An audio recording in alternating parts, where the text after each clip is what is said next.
hundreds of thousands of copies. His broadcasts on the air and his stories of prison life have inspired dozens of movies.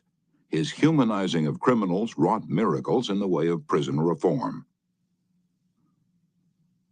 "I have never found," said Harvey S. Firestone, founder of the great Firestone Tire and Rubber Company, "that pay and pay alone would either bring together or hold good people.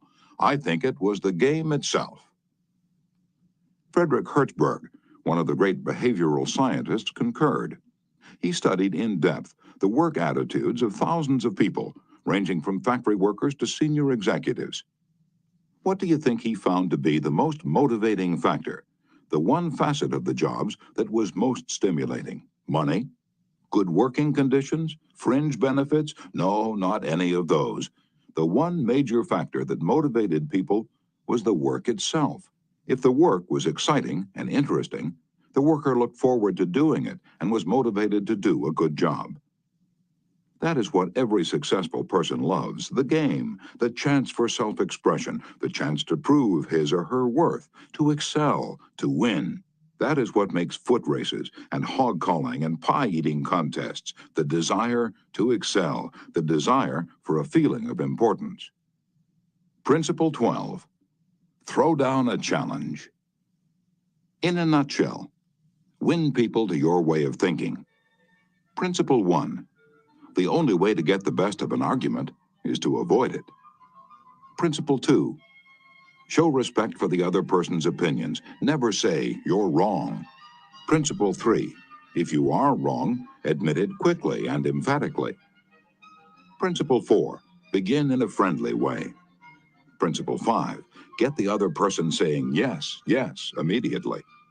Principle 6. Let the other person do a great deal of the talking. Principle 7. Let the other person feel that the idea is his or hers. Principle 8.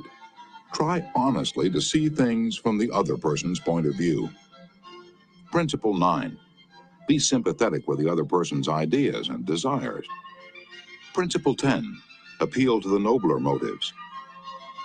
Principle 11. Dramatize your ideas. Principle 12. Throw down a challenge.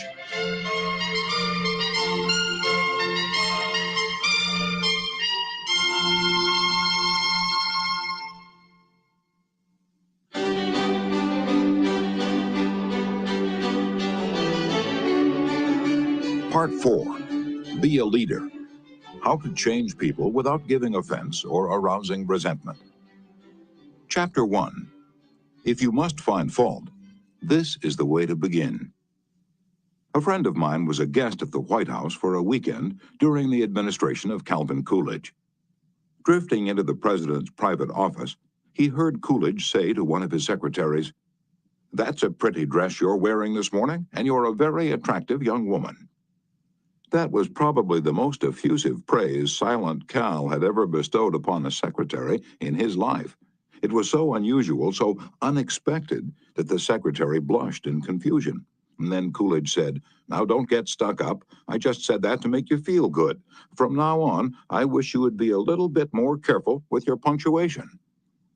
His method was probably a bit obvious, but the psychology was superb. It's always easier to listen to unpleasant things after we have heard some praise of our good points.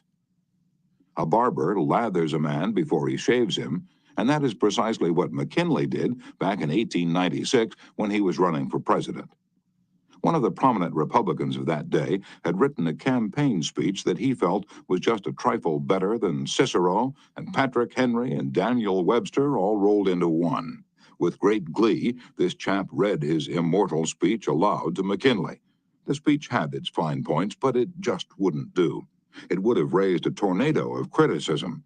McKinley didn't want to hurt the man's feelings. He must not kill the man's splendid enthusiasm, and yet he had to say no. Note how adroitly he did it.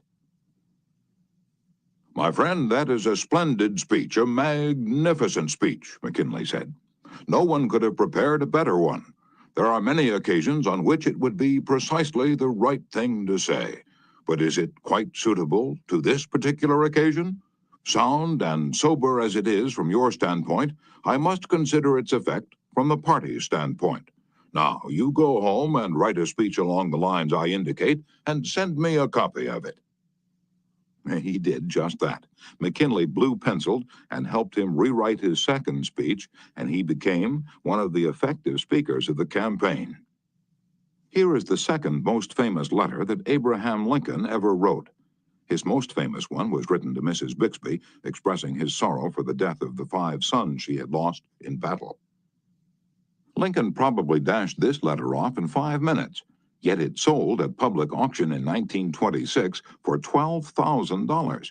And that, by the way, was more money than Lincoln was able to save during half a century of hard work. The letter was written to General Joseph Hooker on April 26, 1863, during the darkest period of the Civil War. For 18 months, Lincoln's generals had been leading the Union Army from one tragic defeat to another. Nothing but futile, stupid human butchery. The nation was appalled. Thousands of soldiers had deserted from the army, and even the Republican members of the Senate had revolted and wanted to force Lincoln out of the White House. "We are now on the brink of destruction," Lincoln said. "It appears to me that even the Almighty is against us. I can hardly see a ray of hope." Such was the period of black sorrow and chaos out of which this letter came. I am including the letter here because it shows how Lincoln tried to change an obstreperous general when the very fate of the nation could have depended upon the general's action. This is perhaps the sharpest letter Abe Lincoln wrote after he became president, yet you will note that he praised General Hooker before he spoke of his grave faults. Yes, they were grave faults, but Lincoln didn't call them that. Lincoln was more conservative, more diplomatic. Lincoln wrote, "There are some things in regard to which I am not quite satisfied with you." Talk about tact and diplomacy. Here is the letter addressed to General Hooker. "I have placed you at the head of the Army of the Potomac. Of course, I have done this upon what appears to me to be sufficient reasons, and yet I think it best for you to know that there are some things in regard to which I am not quite satisfied with you. I believe you to be a brave and skillful soldier, which of course I like. I also believe you do not mix politics with your profession, in which you are right. You have confidence in yourself, which is a valuable if not an indispensable quality. You are ambitious, which within reasonable bounds does good rather than harm. But I think that during General Burnside's command of the Army, you have taken counsel of your ambition and thwarted him as much as you could, in which you did a great wrong to the country and to a most meritorious and honorable brother officer. I have heard in such a way as to believe it of your recently saying that both the Army and the government needed a dictator. Of course, it was not for this, but in spite of it, that I have given you command. Only those generals who gain successes can set up as dictators.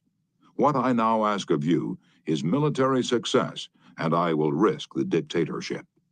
The government will support you to the utmost of its ability, which is neither more nor less than it has done and will do for all commanders.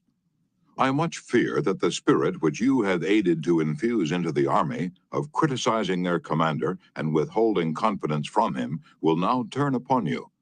I shall assist you, as far as I can, to put it down. Neither you nor Napoleon, if he were alive again, could get any good out of an army while such spirit prevails in it. And now beware of rashness. Beware of rashness, but with energy and sleepless vigilance, go forward and give us victories." You are not a Coolidge, a McKinley, or a Lincoln. You want to know whether this philosophy will operate for you in everyday business contacts. Will it? Let's see. Let's take the case of W.P. Gaw of the Wark Company of Philadelphia. The Wark Company